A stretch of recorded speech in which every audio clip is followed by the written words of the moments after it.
사사기 강의 29번째 시간으로 자기중심적 죄인의 태도라는 제목으로 말씀을 보겠습니다.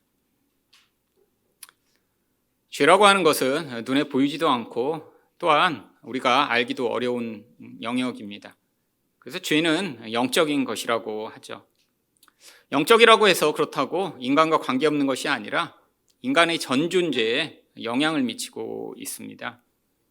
이 죄의 영향력은 아주 치명적이죠. 보이지 않는 독가스보다 더 치명적으로 인간의 삶에 영향을 미쳐 결국 개인과 관계들을 다 파괴해 버립니다. 그런데 이 죄가 이렇게 보이지도 않는데 이 죄가 어떻게 영향을 미치고 있는지 알 수 있을까요? 사실 이 죄의 영향력이 가장 강력하게 영향 미치는 모습은 바로 인간의 자기중심성입니다. 이 죄는 영적 공허한 상태를 만들기 때문에 내면적으로 결국 이 강렬한 이 공허를 채우고자 하는 열망이 생기게 되어 있고요. 이것이 인간에게는 바로 이 이기성이라고 하는 모습으로 나타나게 되어 있죠. 결국 사람들이 살아가는 그 본질 안에 이 이기성이 모두에게 영향을 미치면서 결국 그 이기성으로 말미암아 자기도 파괴되고 남도 파괴하는 인생을 살게 되는 것입니다. 그렇다면 이 자기중심적 죄인은 어떤 태도를 보이나요? 첫 번째로 모든 영광을 자기에게 돌립니다. 지금 삼손은 아주 심각한 위기 상황에 처했습니다. 사실 자기 동족인 유다 사람이 3,000명이나 올라와서 이 삼손을 묶어서 지금 블레셋 사람에게 데려다 주는 상황이죠. 바로 그래서 본문 앞절인 13절을 보시면 그들이 새 밧줄 둘로 결박하고 바위 틈에서 그를 끌어내니라. 지금 자기 동족에게조차 지금 도움을 받지 못하는 그런 완전히 고립된 상황입니다.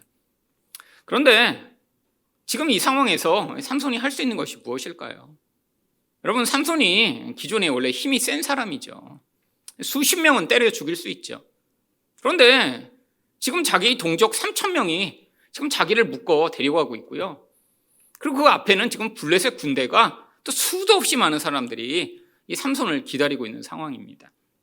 그때 14절 상반절을 보시면 삼손이 레이의 이름에 블레셋 사람들이 그에게로 마주 나가며 소리 지를 때, 지금 블레셋 군대가 기다리고 있다가 이 삼손이 줄에 묶여 끌려 나오니까 이들이 소리 지르며 달려옵니다. 아니, 왜 소리 지르며 달려왔을까요? 사실 이 블레셋 사람들의 분노와 또한 이 억울함이 이 소리 지름으로 표현되고 있는 것이죠. 왜요? 이 삼손이 지금 이 블레셋 사람들을 이렇게 화나게 만들었기 때문입니다. 삼손이 자기가 내기를 했다 지고 나니까 화나서 아무 관계없는 사람들을 30명을 때려 죽이고 그들의 옷을 다 벗겨서 사실은 값으로 지불을 했죠. 그리고 자기 아내가 다른 남자랑 결혼했다고 또 화나서 여우 300마리를 풀어 이 블레셋의 모든 농작물들을 다 태워버렸죠.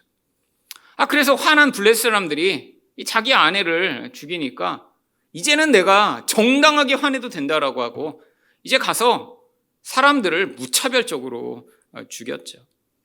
결국 이 모든 시작이 삼손이 원인을 제공했습니다. 또한 자기가 화난다고 적절하게 반응하지 못하고 사실 이런 살인과 약탈과 무분별한 피해를 미친 이 모든 원인이 삼손에게 있죠. 여러분, 이것을 당한 사람의 입장에서 한번 생각을 해보세요. 얼마나 억울하고 화나고 정말 말도 안 되는 일일까요? 그러니까 이들이 지금 정말 삼손이 이렇게 잡혀오는 걸 보니까 소리를 지르며 지금 달려오는 것입니다.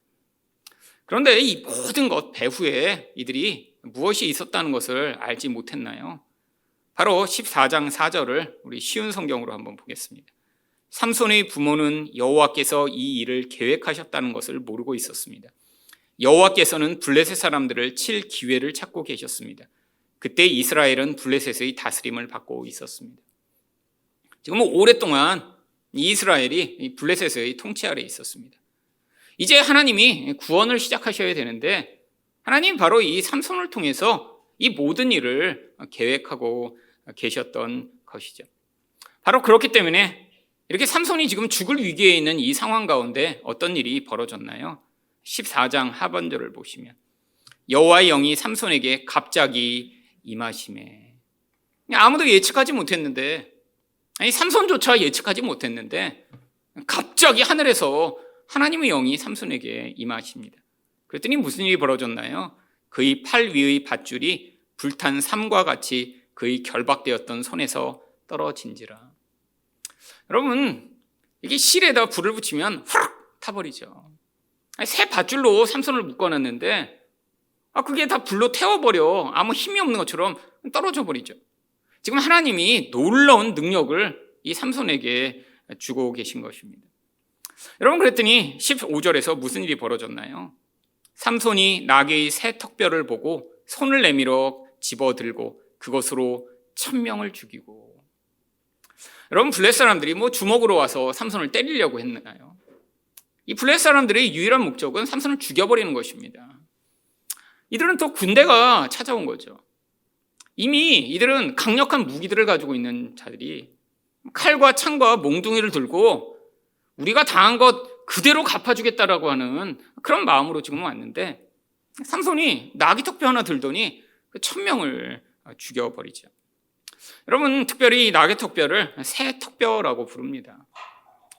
사실 이 짐승의 뼈 가운데 가장 강력한 게 이 턱뼈예요. 여러분, 오스트랄로피테쿠스 이런 이야기 들어보셨죠? 고대 인간의 조상이라고 사람들이 생각하는 그런 존재입니다.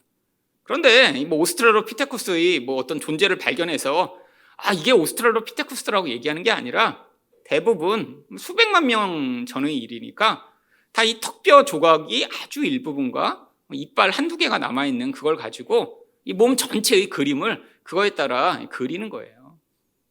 사실 고대에 남아있던 많은 인간의 조상이라고 하는 그런 뼈들은 다 턱뼈의 아주 일부분이 남아있습니다. 수백만 년 전에 이렇게 시간이 지나도 이 턱뼈가 그렇게 강력한 걸 보여주는 거죠. 근데 그게 새 거예요. 풍화되지도 않고 또 이렇게 수분이 다 빠져나가 약해지지도 않은 그런 강력한 뼈를 가지고 1000명을 죽인 것입니다. 여러분, 근데 이 1000명과 싸운다는 게 어떤 것일까요? 여러분, 사람들이 한 명씩 줄을 지어와서 자, 이번엔 내가 싸울게. 한 명 죽이고, 자, 그 다음 와봐. 또 싸우고.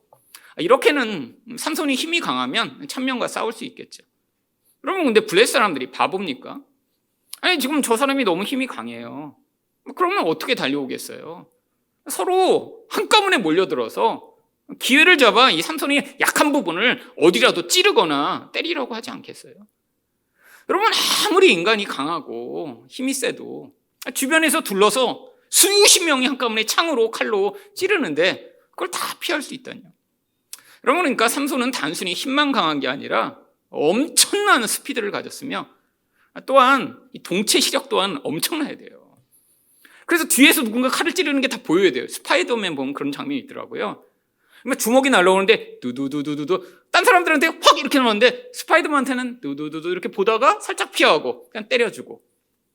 그러니까 이게 지금 초인적인 능력이 몸에서 발휘되고 있는 상황이죠. 여러분, 근데 이 상황에서도 그냥 지나갈 수 있지만 또한 이 장면에서도 삼손이 하나님과 아무 관계없는 존재라는 사실이 드러납니다. 여러분, 무엇으로 드러난 줄 아세요? 여러분, 이 나귀의 새 턱뼈라는 건 사실은 시체입니다. 시체의 일부잖아요. 여러분, 삼손에게 하나님이 명령하신 유일한 명령 3가지. 시체를 가까이 하지 말며, 포도주를 마시지 말며, 머리를 자르지 말라. 근데 삼손은 인생 내내 하나님의 명령과는 관계없는 인생을 살았죠. 본능에 따라 얼마나 움직이는 존재인지를 보여주는 것이죠. 여러분, 이렇게 놀라운 승리를 거두고 나면 사실 무엇을 깨달아야 하나요? 아니, 삼손이 평소에 아무리 힘이 세도 몇십 명과 싸우는 정도죠. 1000명을 때려 죽였다는 건 죽지 않은 사람은 또 얼마나 많았겠어요. 여러분, 정말 하나님이 나에게 이런 놀라운 능력을 주셨구나. 근데 삼손이 그때 노래를 하나 지어 부릅니다. 16절입니다. 이르되 나귀 턱뼈로 한 더미, 두 더미를 쌓았으며 나귀 턱뼈로 내가 1000명을 죽였노라 하니라. 여러분, 자기가 얼마나 놀라운 일을 했는지 지금 자기 찬양의 노래를 지어 부릅니다. 여러분, 이런 노래를 왜 불렀냐면 사실 이 히브리어로 이 낙이라는 단어랑 이 덤이라는 단어가 똑같은 동음 이의어예요. 그러니까 그 순간에도 이게 지금 똑같은 말을 해갖고 자기 찬양의 노래를 지르는 거죠. 야, 나는 이렇게 놀라운 자야. 여러분, 사실은 이 모든 일들이 일어나는 이유가 삼손이 뛰어나서가 아니라 하나님의 영이 임해서 그를 그 죽음으로부터 구원하시고자 하신 것인데, 아니, 삼손의 눈은 여전히 자기가 행한 일에만 초점을 맞추고 있는 것이죠. 여러분, 성경에 나와 있는 모든 찬양들은 사실 이렇게 하나님의 구원을 찬양하는 노래들입니다.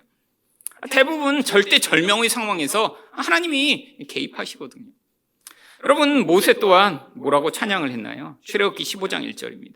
이때 모세와 이스라엘 자손이 이 노래로 여호와께 노래하니 일러스되 내가 여호와를 찬양하리니 그는 높고 영화로우시며 말과 그 탄자를 바다에 던지셨음이로라. 여러분, 이 모세와 이스라엘 백성들이 지금 앞에는 홍해, 뒤에는 이 애굽의 군대가 쫓아오면서 죽음 앞에 서 있었습니다. 근데 하나님이 무슨 일을 행하셨나요? 홍해를 가르치고 그들을 건너게 하셨죠. 하나님이 근데 일부러 이렇게 하신 거예요. 왜요? 찬양 받으시려고요. 하나님만이 구원자이심을 이 모세와 백성들이 깨달으라고요. 여러분, 하나님 처음부터 그 길로 인도하시지 않았을 수도 있잖아요. 이전에 쫓아오는 놈들을 미리 막으실 수도 있었잖아요. 근데 하나님이 그런 절대절명의 상황으로 모든 상황들을 허용하신 뒤에, 그리고 거기서 하나님이 구원자이심을 보이고, 그래서 하나님의 백성들은 자연스럽게 우리 하나님 위대하십니다, 하나님 높으십니다, 하나님만이 구원을 베푸시는 분이십니다, 노래하도록 만드시는 거예요.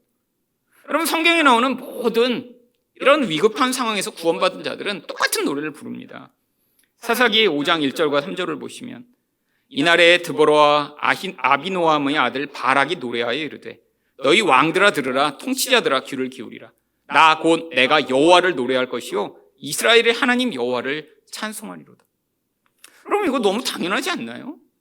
하나님이 그렇게 하신 것을 하나님 백성은 노래하고, 그렇게 할 수밖에 없는 그 놀라운 은혜와 감동으로 말미암아 모든 사람만 들어, 나는 우리 하나님을 찬양할 거야 라고 하는 것이 모든 사람들이 가장 일반적인 반응인데, 여러분, 이런 놀라운 구원을 경험하고도 바로 삼손은 야, 내가 이게 한 덤이 두 덤이나 쌓았어, 야, 내가 낙이 특별로 이런 놀라운 일을 이루었어 라고 노래하죠. 그리고 심지어는 그게 너무 자랑스러워서 그곳 이름을 자기가 특별하게 새로 이름을 붙입니다. 원래 여기가 레히라는 장소거든요.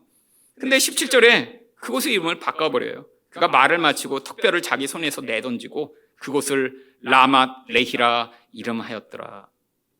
여러분, 이 레이는 그냥 산이라고 하는 뜻입니다. 언덕이라는 뜻이에요. 라맛 레이는요, 턱뼈가 쌓여버린 산이라는 뜻이에요.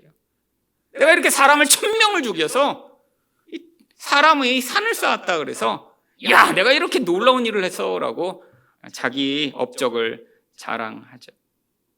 여러분, 성경에서 이렇게 자기 업적을 자랑하고 싶어 못 견디던 사람들이 등장합니다. 여러분, 누군가요? 바로 사울이죠. 사무엘상 15장 12절을 보시면 사울이 갈멜에 이르러 자기를 위하여 기념비를 세우고 발길을 돌려 길갈로 내려갔다. 여러분, 근데 이 사무엘상 15장이 어떤 장인 줄 아세요? 바로 이 사울이 하나님께 버림을 받은 것을 선고받은 장입니다. 지금 하나님의 명령을 듣지 않아서 너는 이제 왕의 자리에서 하나님이 너를 이제 더 이상 머물 수 없도록 하시고 새로운 사람을 세울 거라는 선고를 받았는데, 지금 자기가 한 일이 너무 자랑스러워서 사울이 기념비를 세우죠. 근데 성경에 이 사울과 또 똑같은 사람이 한 명 등장합니다. 압살롬입니다. 사무엘하 18장 18절이죠. 압살롬이 살았을 때 자기를 위하여 한 비석을 마련하여 세웠으니 이는 그가 자기 이름을 전할 아들이 내게 없다고 말하였음이로다. 여러분, 이 압살롬 또한 자기 이름을 내고 싶었는데 그러지 못해 자기 기념비를 세웁니다. 여러분, 근데 이 사울과 압살롬 참 나쁜 놈들이라 이런 것인가요? 아니요. 이들이 바로 인간 안에 이렇게 자기 영광을 추구하는 이 옛사람을 바로 가장 집약적으로 보여주는 인물이기 때문이죠. 여러분, 그래서 이 사울과 압살롬 사이에 누가 있나요? 다윗이 있습니다. 샌드위치처럼. 여러분, 샌드위치 먹으면 사실 진짜 중요한 건 이 빵이 아니라 빵 사이에 있는 야채와 고기죠. 여러분, 마찬가지입니다. 지금 사울과 압살롬 사이에 진짜 중요한 거는 뭐예요? 다윗이에요. 다윗이 훌륭하고 멋진 사람이라는 게 아니에요. 이렇게 겉사람에게 쌓여있는 하나님만이 만들어내실 수 있는 이 세 사람은 하나님께 영광을 돌리고 하나님을 노래하고 하나님을 찬양하는 존재인데, 이 세 사람 겉을 사울과 압살롬과 같은 자기 영광만을 추구하는 옛사람이 둘러싸고 있는 이 인생의 모습을 지금 그림으로 보여주고 계신 것이죠. 여러분, 하나님을 가장 많이 노래하고 찬양한 사람이 누군가요? 다윗입니다. 여러분, 시편의 거의 절반이 다윗이 쓰는 시잖아요. 여러분, 그 시를 보면 삼손과 같은 그런 자기 찬양이 있나요? 야, 내가 얼마나 좋은 일을 했는지 한번 봐라. 그런 건 성경에 쓰여 있을 수가 없죠. 여러분, 시편은 다 하나님을 찬양하는 노래입니다. 나의 고난 가운데 구원하신 하나님을 갈망하며 그 은혜를 열망하는 노래들이 가득하죠. 근데 그게 다윗이 훌륭하고 멋지고 뭐 어려서부터 제자 훈련 받고 이래서 훌륭한 사람이 돼서 그렇게 노래한 게 아니에요. 하나님이 특별한 은혜로 바로 이렇게 하나님이 만들어내신 세 사람만이 자기 영광이 아니라 하나님의 영광을 추구하는 인생을 살 수 있으며, 그래서 이 사람들만이 하나님을 노래하고 찬양하는 존재임을 보여주고자 한 거죠. 우리 겉사람은 어때요? 사울과 압살롬, 아니 삼손처럼 늘 자기 영광을 추구합니다. 여러분, 이게 사실 우리 본질이에요. 여러분 가운데 여러분 또한 여러분 자신의 모습을 드러내고 자랑하고 싶지 않으신가요? 여러분, 이런 마음이 난 하나도 없다. 이 사람이 사실 제일 무서운 사람이에요. 나는 하나도 자랑하고 싶은 마음이 없어. 근데 이런 사람이 어떤 사람이에요? 사실 나는 아무것도 자랑하고 싶지 않다는 걸로 자기를 자랑하는 진짜 깊은 명예욕을 가지고 있는 사람이죠. 나는 하나도 자랑하고 싶지 않아요. 나는 사람에게 드러나고 싶어 하지 않아요. 이런 사람이 진짜 무서운 사람이에요. 자기 안에 이 드러나고 싶은 욕구까지도 누르며 나는 이렇게 겸손하고 나는 이렇게 하나님 앞에서 온전한 사람, 이걸 드러내고 싶어하는 진짜 무서운 악인이죠. 여러분, 인간은 다 자기를 드러내고 싶어 합니다. 다른 말로 이야기하면 무시당하거나 내가 드러나지 못하면 화나고 짜증나고 아주 불편해지죠. 근데 이게 정상이 아니에요. 원래 우리는 하나님을 다 찬양하도록 만들어진 존재입니다. 근데 뭐가 들어왔어요? 죄가 들어오면서 내가 하나님처럼 되고 싶었어요. 여러분, 영광이라는 거는 우리가 세상에서 어떤 능력을 발휘하거나 멋진 사람이 돼서 하나님께 영광을 돌리는 게 아닙니다. 참된 영광은 하나님의 본질이 드러나는 거예요. 여러분, 그런데 우리는 어떻게 자꾸 우리 영광을 추구하려고 하죠? 세상에서 내가 높은 자가 되고 강한 자가 되고, 아니 이렇게 삼손처럼 내가 이렇게 1000명이나 죽였어 라고 하는 이런 능력과 업적으로 내가 얼마나 괜찮은 존재인지를 드러내고자 하죠. 근데 성경적 관점에서 보면 이런 일들이 일어날수록 삼손이 더 멋진 존재가 아니라 더 추하고 더 자기중심적이고 얼마나 어리석은 존재인지가 더 드러나게 되어 있는 것입니다. 여러분, 우리 인생은 은혜 없이는 살 수 없는 인생이에요. 하나님의 백성은 이걸 깨달아야 합니다. 여러분, 여러분이 잘 살아오셨으니까 지금 내가 이렇게 건강하고 내가 그동안 이렇게 잘 재테크를 했으니까 내가 이렇게 그냥 경제적으로 문제가 없고 내가 자녀들을 잘 이렇게 인도했으니까 애들이 이렇게 잘 컸고, 여러분 이렇게 생각하고 계신가요? 사실은 세상에서는 이게 너무 자연스러워요. 여러분, 사람들 만나면 이런 얘기 못하게 하면 사실은 사람들은 어떻게 살까요? 여러분, 사람들이 동창회에 모이는 이유가 뭔가요? 이런 거 얘기하려고요. 집에서는 얘기할 수가 없잖아요. 그러니까 밖에 나가서 우리 아들이 요번에 이렇게 갖고 요번에 그냥 공부 안 하는 것 같더니 그렇게 그냥 뭐 서울대 넣었더니 들어갔어. 뭐 내가 해준 게 없는데 이렇게 해서 그래갖고 확 기죽이고, 우리 아들이 내가 뭐 별거 한 거 있나? 난 그냥 학원 이렇게 왔다 갔다 하는데 그냥 내가 아침 저녁으로 태워다 준 거밖에 없는데 이렇게 의사가 되겠다고 하더니 그냥 이렇게 그냥 의사가 돼 버렸네. 이런 거 얘기해서 그냥 사람들 훅 조용하게 만들고, 그러려고 동창회 다니시는 거잖아요, 나이 드시면. 여러분, 사람들의 이 욕구가 너무 자연스러워요. 근데 우리는 없나요? 그럼 우리는 우리 자녀가 이렇게 오수하고 있습니다. 그래서 뭐 우리는 우리 자녀가 다 망했다는 것만 얘기해야 되나요? 아니에요. 근데 이게 전부가 아니라는 거죠. 여러분, 이거에 인생이 몰두하기 시작하면 그냥 겉사람으로만 살아가는 거예요. 내가 누구인가? 나는 얼마나 큰 업적을 남겼나? 여러분, 사울이 이렇게 멋지게 자기 기념비를 세우고 세상에서는 굉장히 큰 일을 이루는 것처럼 살았지만 우리는 그를 누구로 기억합니까? 아주 나쁜 놈으로 기억하죠. 성경을 모르는 사람도 다 사울은 나쁜 놈이라고 기억해요. 성경이 이 사울을 통해 이런 나쁜 놈을 보여주는 게 아니라 모두가 가지고 있는 인간 본성의 이런 이기적이고 자기 중심적 죄인을 보여주는 것이라는 사실을 알지 못하는 모든 사람도 사울을 보며 멋있는 사람, 괜찮은 사람이라고 기억하지 않죠.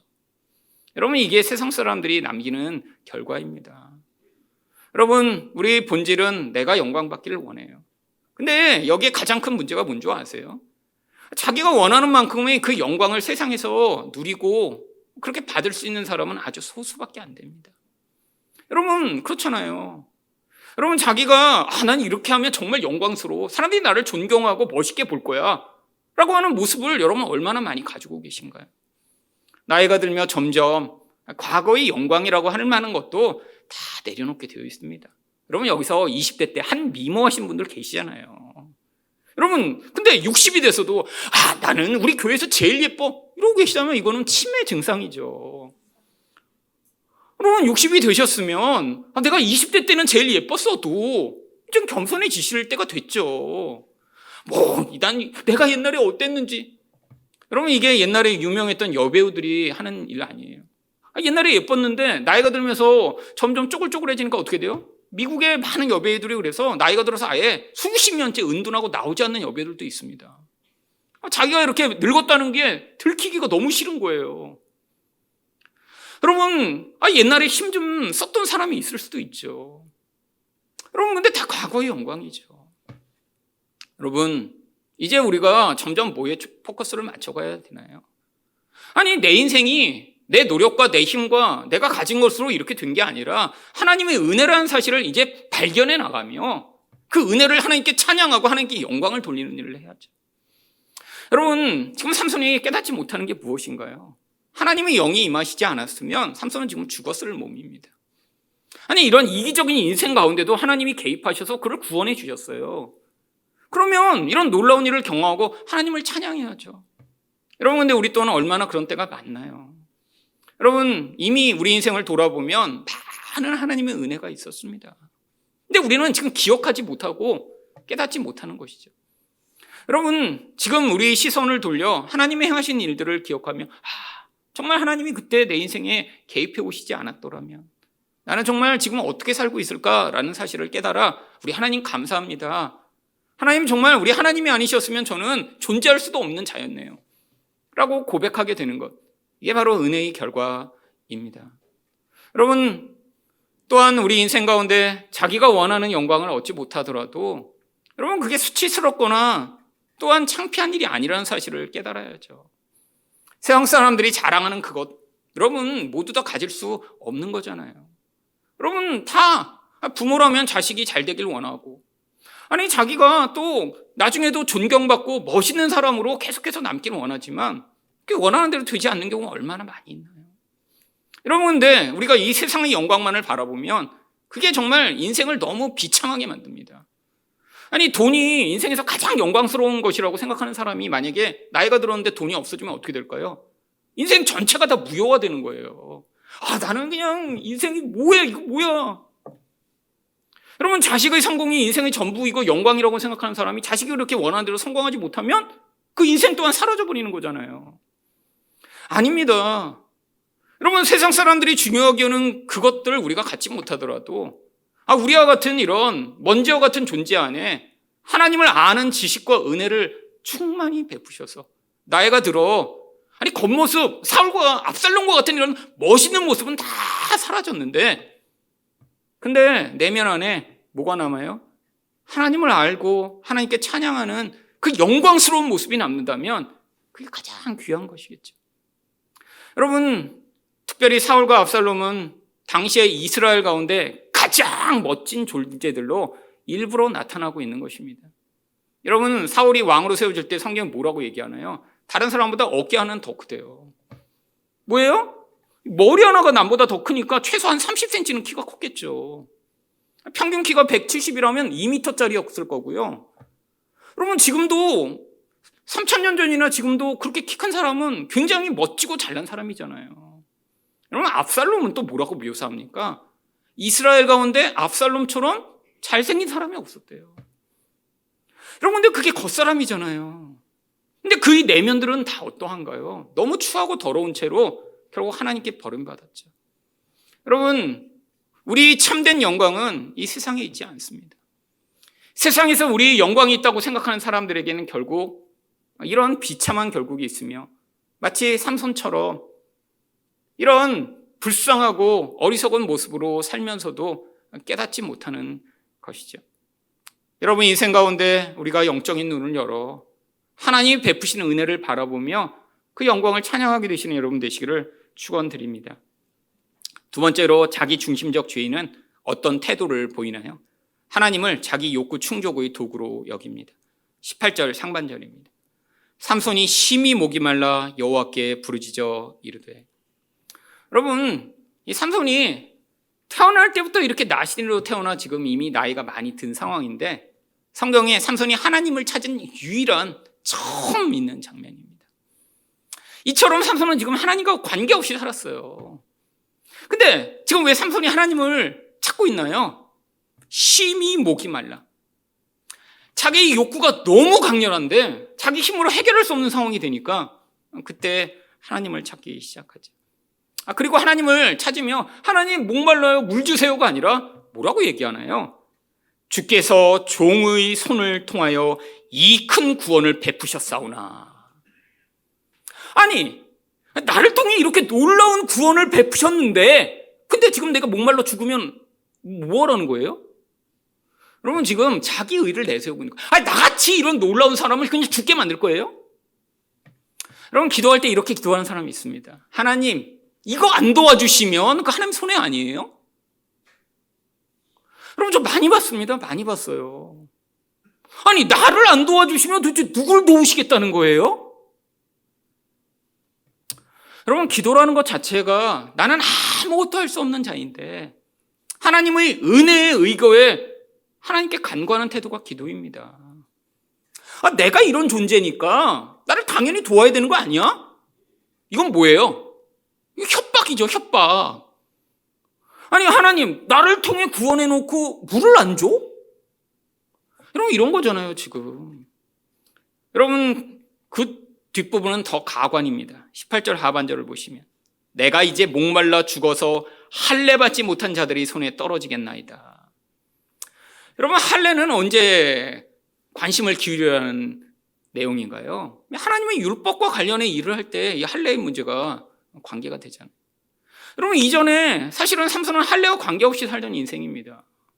아니, 정말 할례 받은 게 그렇게 중요하고 할례 받은 사람끼리만 교제해야 되면 이전에 할례 받지 못한 이런 블레셋 사람의 여자와 결혼하고자 했나요? 이후에도 마찬가지입니다. 바로 우리 다음 주에 보게 될 16장 가면 바로 또 이 할례 받지 못한 블레셋 창기를 찾아가요. 평소에는 하나님의 율법과 아무 관계가 없어요. 근데 어느 순간에만 지금 율법을 들먹여요? 자기가 죽게 된 순간에, 아니, 내가 지금 죽어버리면 이 할례 받지 못한 저 인간들한테 내가 지금 이렇게 죽으라는 거예요? 여러분, 이게 바로 삼손의 어떤 모습인가요?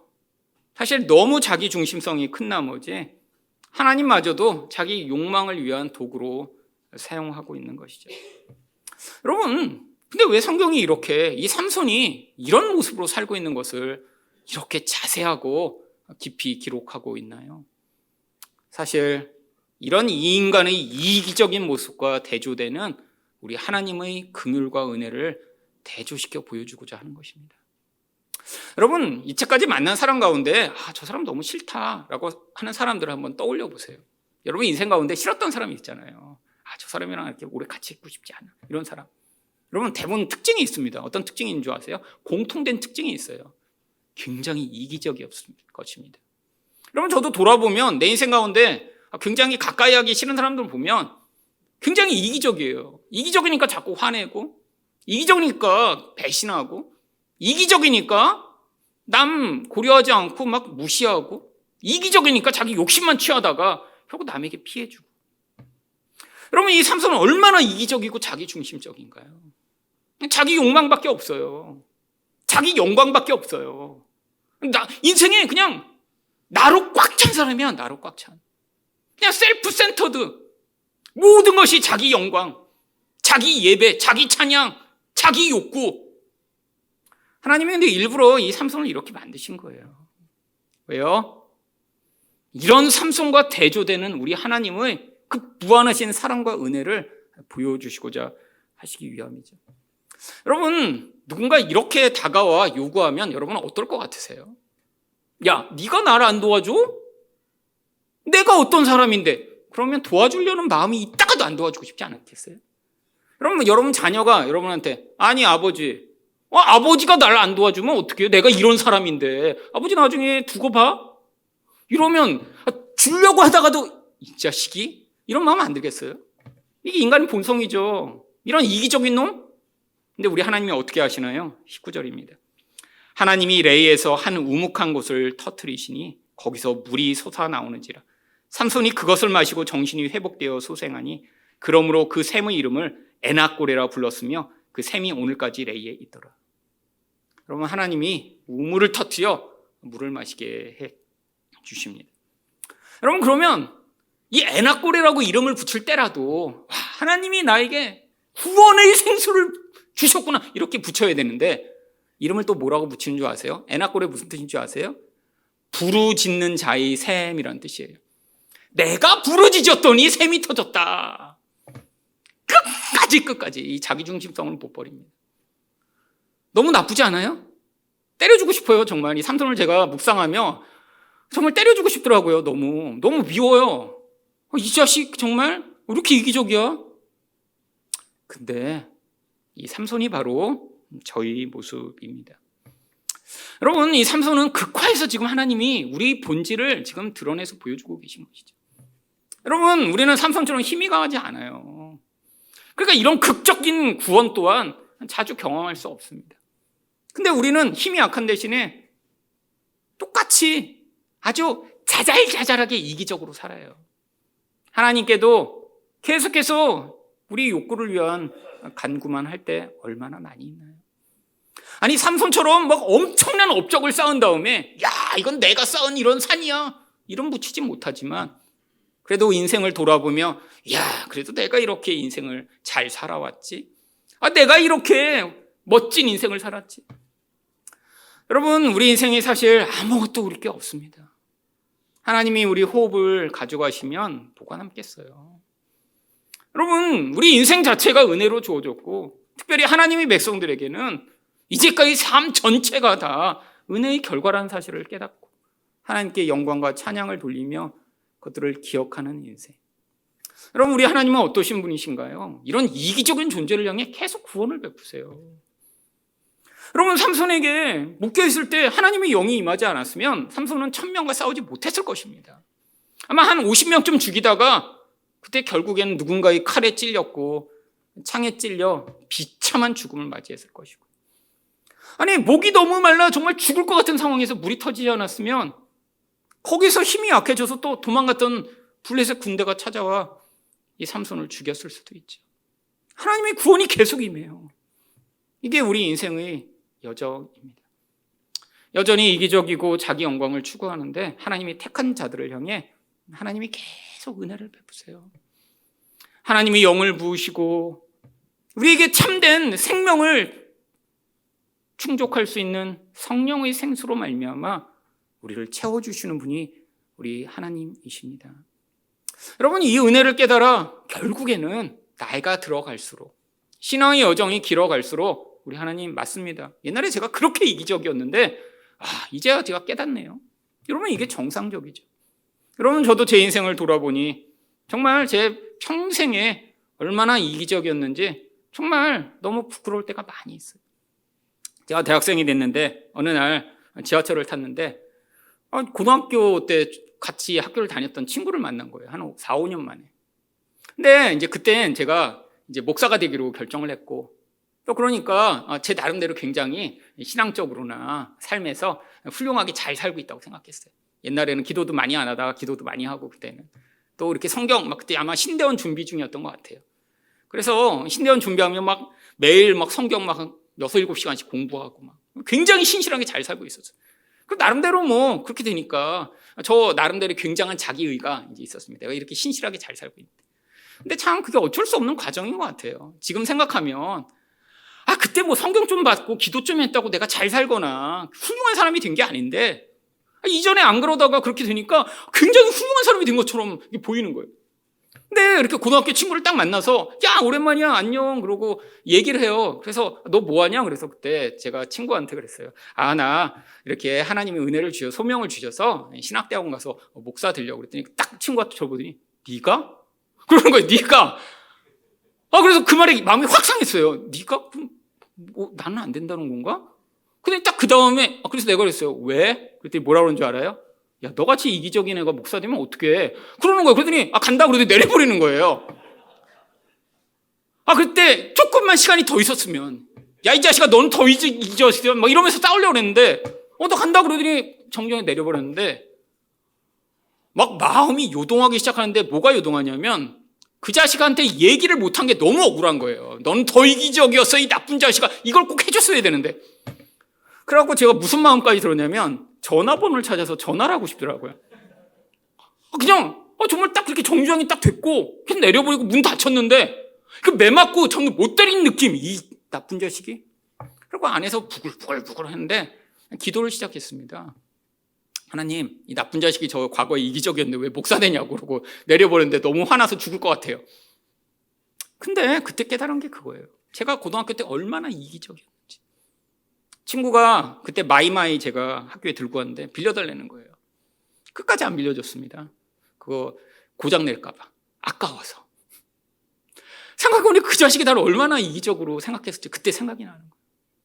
매점에 갔는데 햄버거 사 먹는데 오더니 그 햄버거 좀 달래는 거예요. 근데 너무 아까운데 어쩔 수 없어 줬는데 이 자식이 많이 깨물어 먹는 거예요. 그래서 그 자식이랑 싸우고. 저희 호주에 돈이 있었거든요. 그리고 그 학교에서 파는 햄버거 그거 얼마나 하겠어요. 한 500원, 600원 했을 거 아니에요. 그냥 뭔지도 알지 못하는 재료로 만든 그 햄버거 있거든요. 근데 그거 사주기 싫어서 돈 있는데도 한 입만 먹어 했다가 많이 먹었다고 싸우고. 시험 공부하는 노트 빌려달라는데 그거 너무 보이기 싫어서 보여줬다가 그 자식이 거기다 미우니까 숫자마저 다 이렇게 덧칠해갖고 숫자 1을 10으로 바꿔놓고 다 그렇게 해갖고 또 걔랑 싸웠다가 때려갖고 이빨 부러뜨리고. 기도하는데 제가 얼마나 이기적으로 살았는지 그때 기억이 나는 거예요.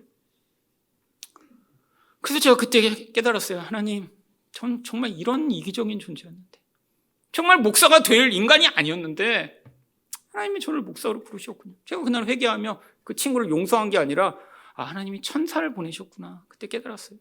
나중에 만나면 고맙다고 인사하려고 했는데 못 만났어요. 그 이후로. 천사는 늘 그렇더라고요. 왔다가 사라져요. 여러분 혹시 여러분 자신은 나는 괜찮은 사람이라고 살고 계신 건 아닌가요? 내 인생이 내가 이렇게 잘 살아왔어라고 지금 자기 평가를 하고 계신 건 아닌가요? 여러분 아닙니다. 여러분 우리 다 이기적 존재예요. 그래서 나도 알지 못한 채로 그냥 이기적으로 살았어요. 근데 하나님의 은혜로 말미암아 이만큼 그래도 인간처럼 된 거예요. 여러분 인생 가운데 이런 삼손과 같은 인생을 살다가도 이제 은혜가 임해 이게 내 모습이었구나 깨달아. 하나님 이런 저를 향한 그 은혜를 인하여 내가 하나님께 감사와 찬양을 돌립니다라고 고백하게 되는 것. 이게 여러분 성장하고 계신 것이고 이게 바로 은혜를 받은 사람이 하나님께 반응해야 할 마땅한 태도겠죠. 여러분 삼손과 같은 우리를 향해 이렇게 끊임없이 은혜를 베푸시며 구원해 나가시는 하나님을 기억하고 찬양하는 여러분 되시기를 예수 그리스도 이름으로 축원드립니다.